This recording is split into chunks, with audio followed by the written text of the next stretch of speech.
Então nosso tema são mulheres, estamos no mês de março, não só o 8 de março que se consagra às mulheres, mas também todo o mês de março que se consagra às mulheres de maneira internacional. E penso saber que a CFM decidiu que seria mulheres, sexualidade e reprodução. Então falar contigo significa para mim abordar uma pessoa em 3 perspectivas. Primeiro, o fato de ser mulher. Em segundo lugar, por dirigir ou animar uma emissão de televisão que se consagra de uma maneira que exprofesso, direta e concretamente sobre mulheres. E em terceiro lugar, por ser alguém que, do ponto de vista intelectual, prepara uma tese de mestrado sobre o longo percurso, vamos dizer assim, de emancipação e de reconhecimento jurídico das mulheres. Vamos começar por aí, porque vicissitudes históricas e intelectuais, mas também jurídicas, passou e passa o processo de reconhecimento das mulheres. O processo... Vamos começar por cumprimentar-te e aos telespectadores também. Já perceberam que eu não consigo fazer muito bem este papel de estar deste lado, né? Sim, obrigada Severino pelo convite. Extensiva Universidade Aberta também por, neste mês da mulher, estar aqui e falar um pouco sobre o longo percurso, a longa caminhada que as mulheres fizeram e estão a fazer, na verdade, pelo seu reconhecimento como seres humanos, e depois seres humanos iguais aos homens e sujeitos de direito também. É um percurso longo, secular e que começou, se calhar podemos localizar em termos temporais depois da Revolução Francesa, depois das inovações que foram introduzidas na sociedade, nas sociedades com a Revolução Francesa, com a Declaração do Homem Cidadão. Aí elas percebem que, apesar de elas terem participado de forma ativa da Revolução Francesa, a Declaração do Homem e do Cidadão que inseria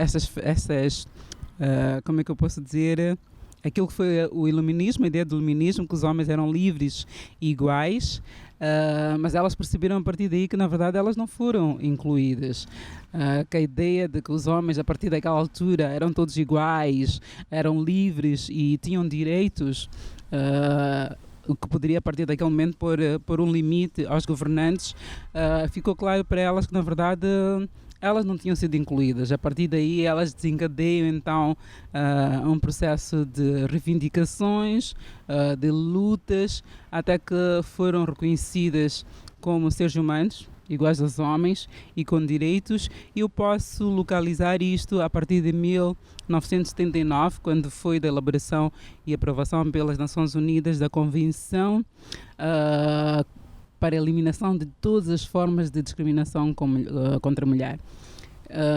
É um documento que é considerado a Carta dos Direitos Humanos das Mulheres, porque a partir daí as mulheres eram consideradas seres humanos. É uma convenção muito abrangente, porque nesta convenção vem estipulado aquilo que são e que eram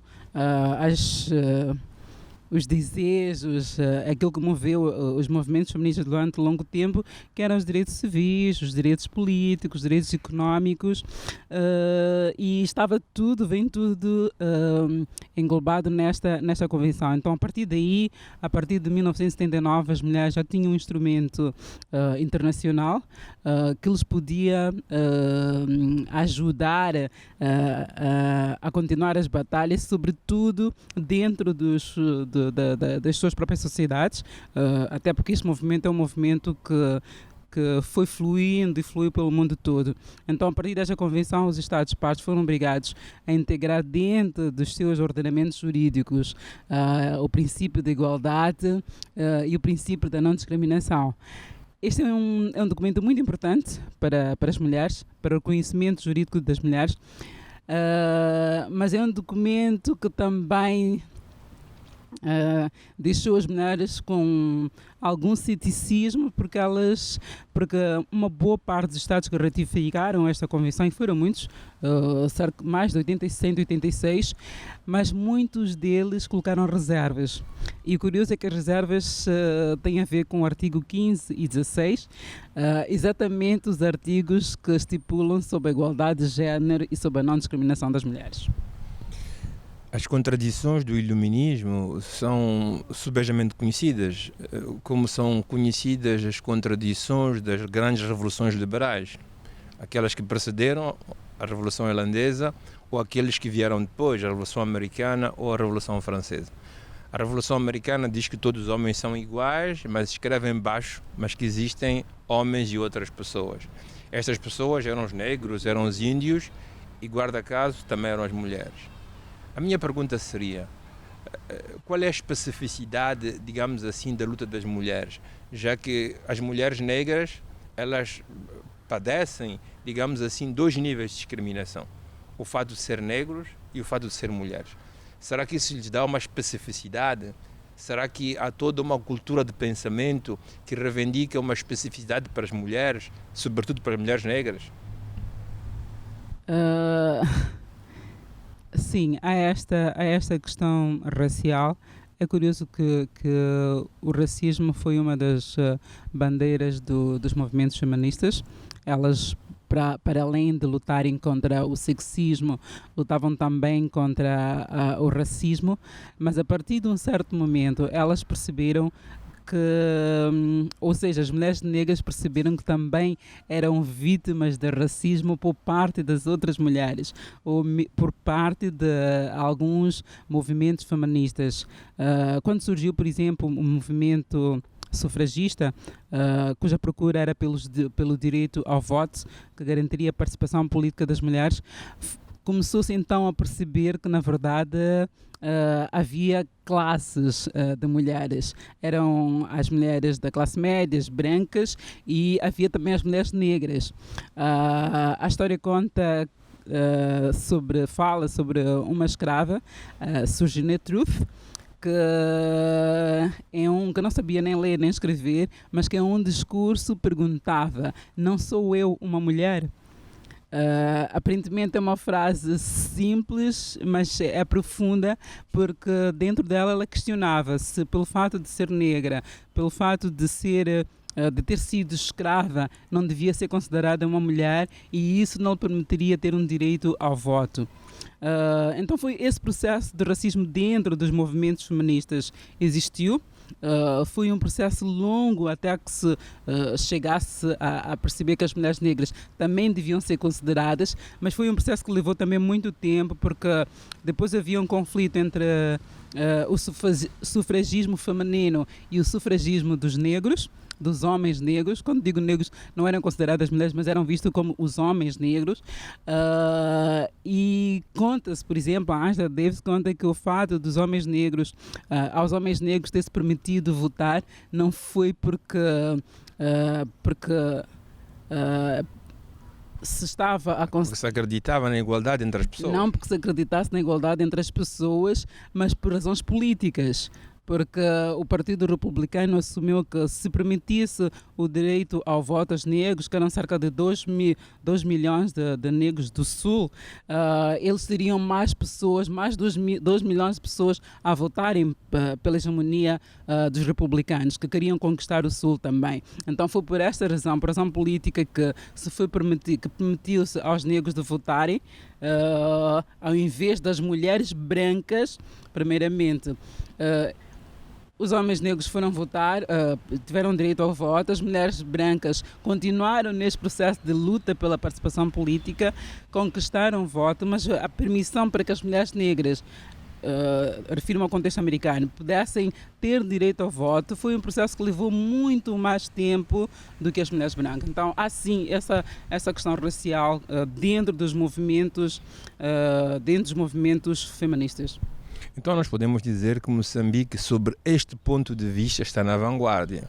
Quer dizer que o processo igualitário entre homens e mulheres parece que data já da luta armada. A nossa Constituição, escrita em 77, mas de facto começada em ato em 75 com a independência. As nossas reformas da segunda ou terceira Constituição sempre meteram as mulheres num pé de igualdade com os homens.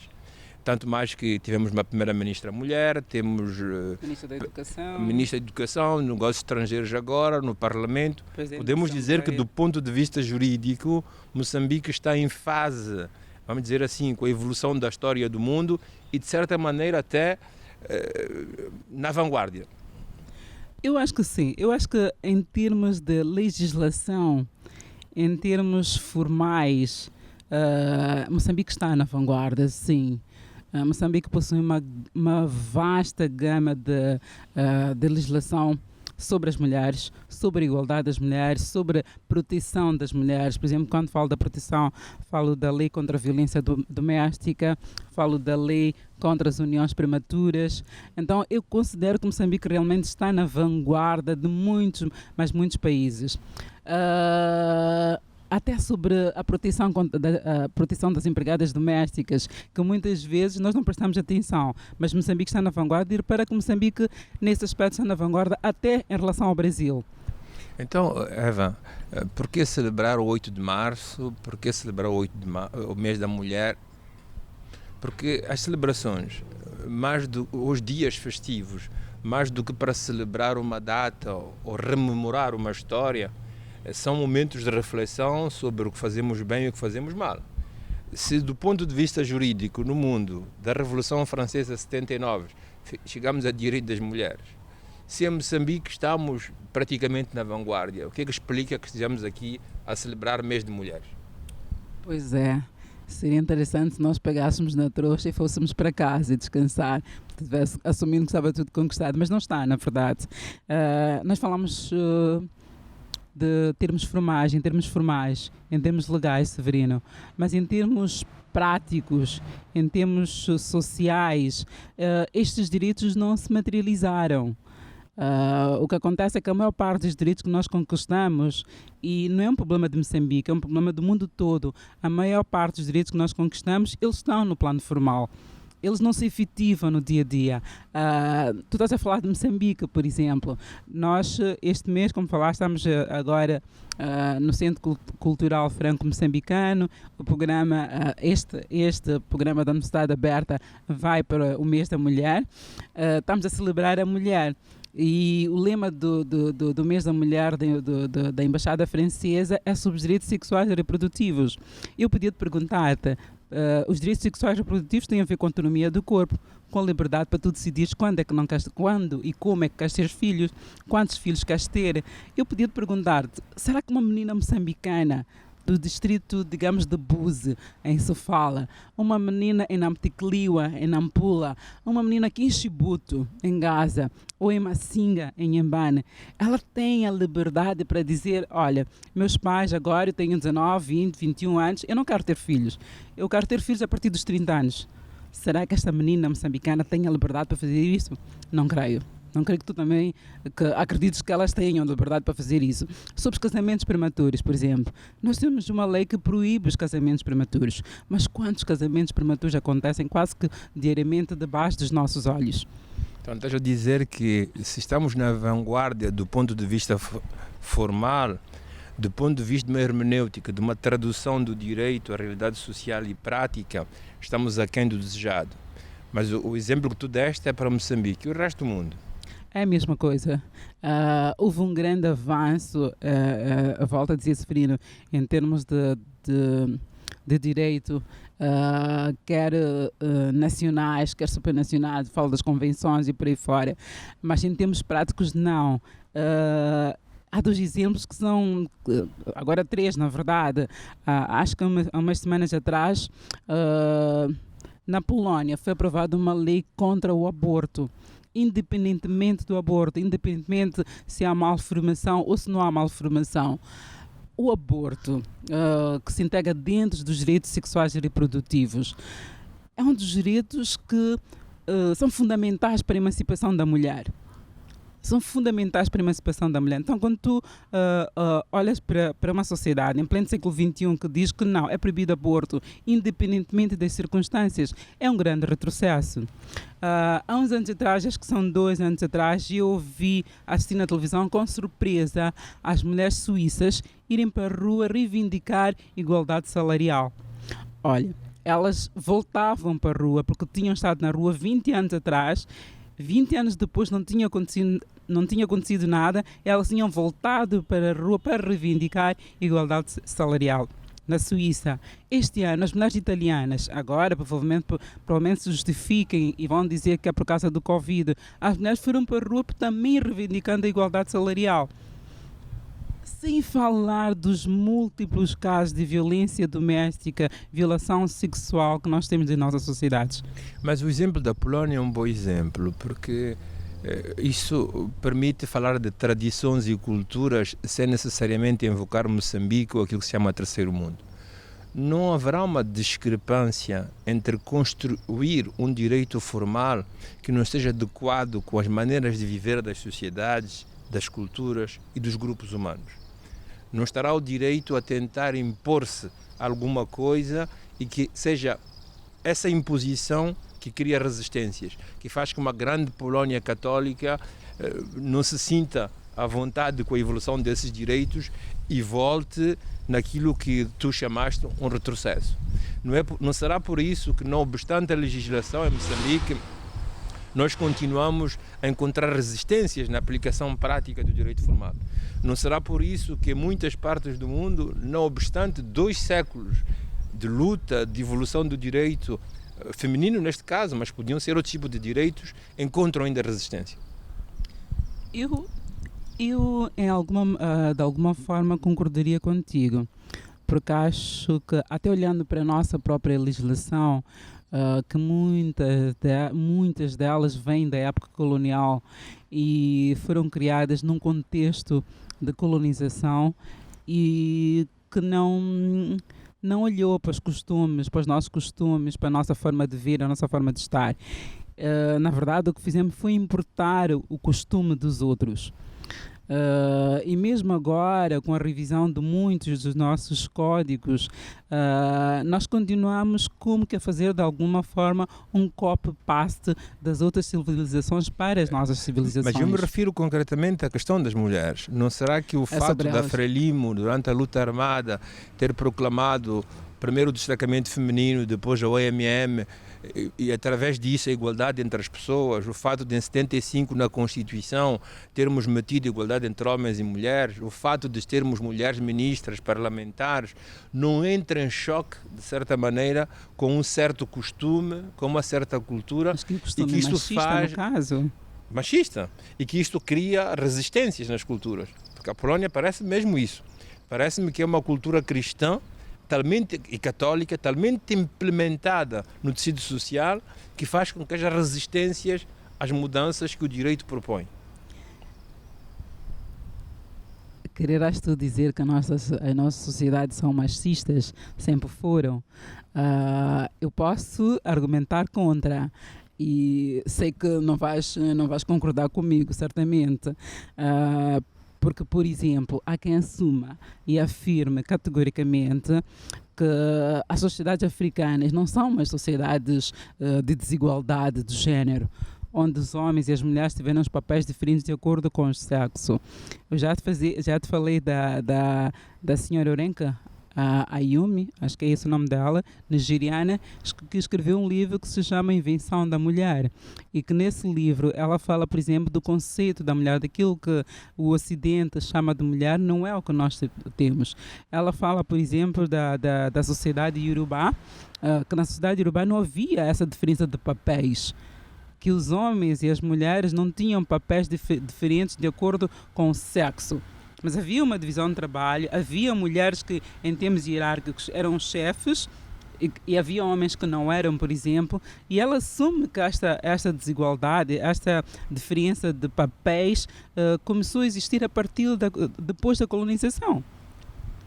Então, eu não sei, eu acho que há aspectos que podem interferir com a nossa legislação, Mas eu não creio que a situação de machismo que nós possamos considerar como sendo um dos aspectos. Não, mas não era a questão de machismo que eu queria invocar. Tu falaste de emancipação da mulher e agora temos ministras. Não, é só para ver o seguinte, é que a maneira como tu encanalas a coisa é que nós partimos da Revolução Francesa, da história ocidental e do seu processo de iluminismo. E isto acaba impermeando sobre as culturas locais. O que está a acontecer é que a tradução prática desse jurídico ao social está tendo resistências. Talvez fosse necessário fazer essa questão a seguinte: como pensar numa luta de igualdade de mulheres, não partindo de um plano formal jurídico importado do Ocidente, mas a partir de uma prática cultural.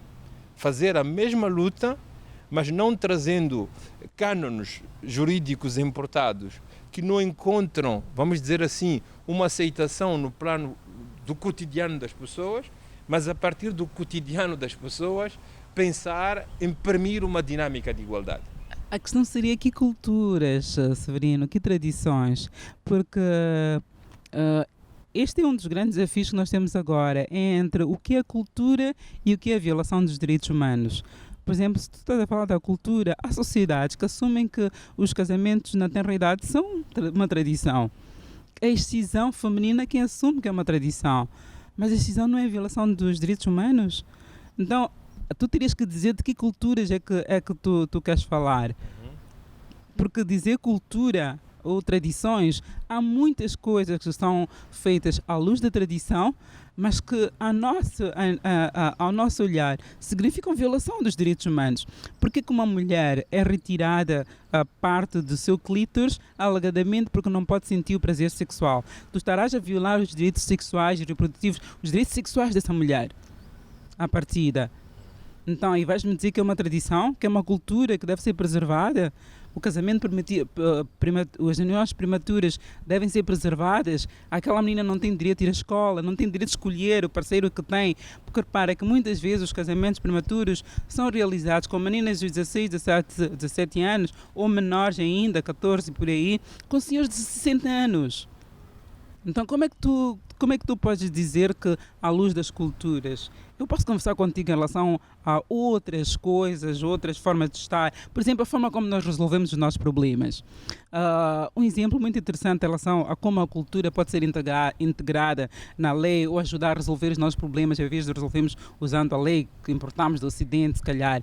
É um exemplo que aconteceu no Ruanda. Depois da luta do genocídio do Ruanda, houve um momento de reconciliação, o processo de reconciliação.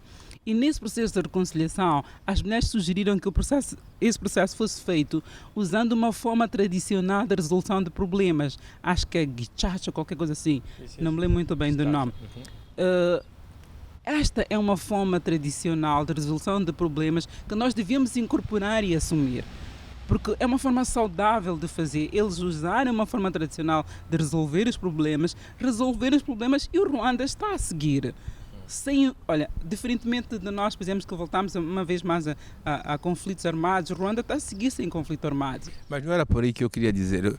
Eu recordo-me de um episódio da minha vida, acho que era adolescente, tinha 12 anos, e fui para Chibuto ver os meus avós. E fui com a minha irmã, que tem 2 anos mais do que eu, e ela foi com as mulheres para o rio, onde iam buscar água, e eu fui com os homens, onde iam ocupar-se mais do gado. E quando voltámos, eu, naquelas brincadeiras entre irmãos, digo, estás a ver, os homens amanhã vão se encontrar para resolver um problema, porque havia um conflito na comunidade. A minha irmã rindo diz assim, sabes, a solução que os homens vão apanhar amanhã já foi decidido hoje pelas mulheres. E de facto os homens encontraram-se e a solução que deram era literalmente igual à das mulheres. Quer dizer que os processos de participação na vida de uma comunidade podem parecer completamente ligadas à decisão de homens, mas as mulheres estão presentes e tomam as suas decisões. E a partir das tradições do meu compreender, era tentar mostrar aos homens que já que as mulheres participam neste debate, por que não meter toda a gente em volta de uma mesma árvore e encontrar uma solução em que todos possam participar? É o que eu chamava encontrar uma democratização a partir de baixo.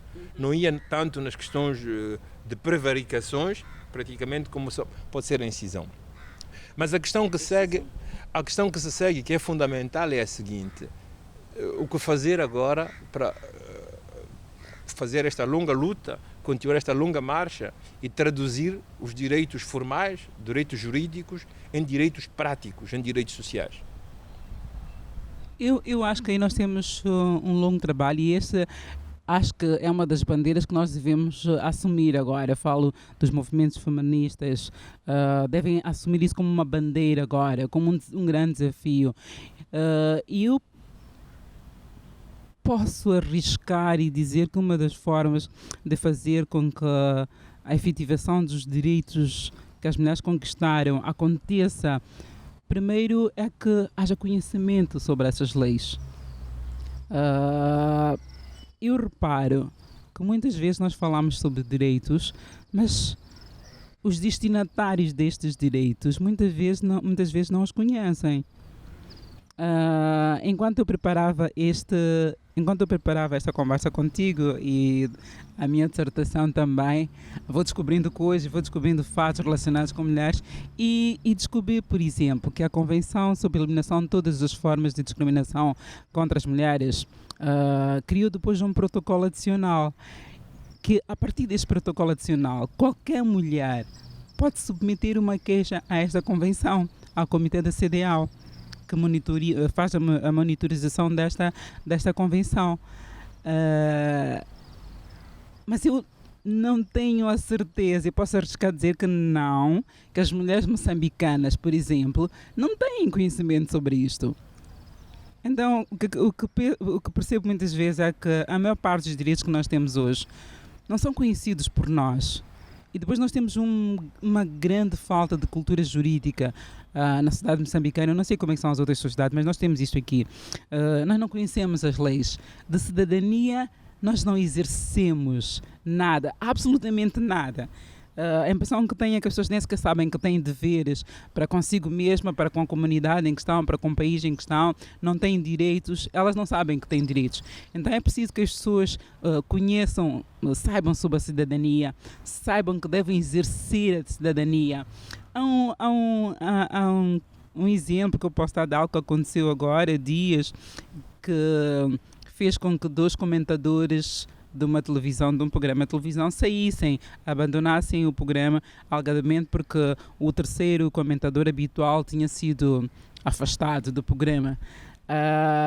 Eu olhei para aquele lado e achei interessante. Porquê? Porque aquilo para mim significa que as pessoas sabem que se podem indignar. A indignação pode não parecer nada, mas é muito importante para uma democracia. É preciso que as pessoas, perante a violação dos seus direitos, se possam indignar, dizer não, eu não aceito, eu não quero. A questão é como disseminar esses direitos e, entre parênteses, esses deveres das mulheres para todas as mulheres numa sociedade como a nossa. Uma sociedade em que o acesso à televisão é muito limitado, o acesso à escola é ainda mais limitado, o nível de acesso à informação é aquilo que é, de escolarização é aquilo que é. Que mecanismos usar para que as mulheres tenham acesso ao conhecimento daquilo que são os seus próprios direitos? Existem várias formas. O Brasil fez uma coisa que eu achei fantástico com relação à lei contra a violência doméstica, a Lei Maria da Penha.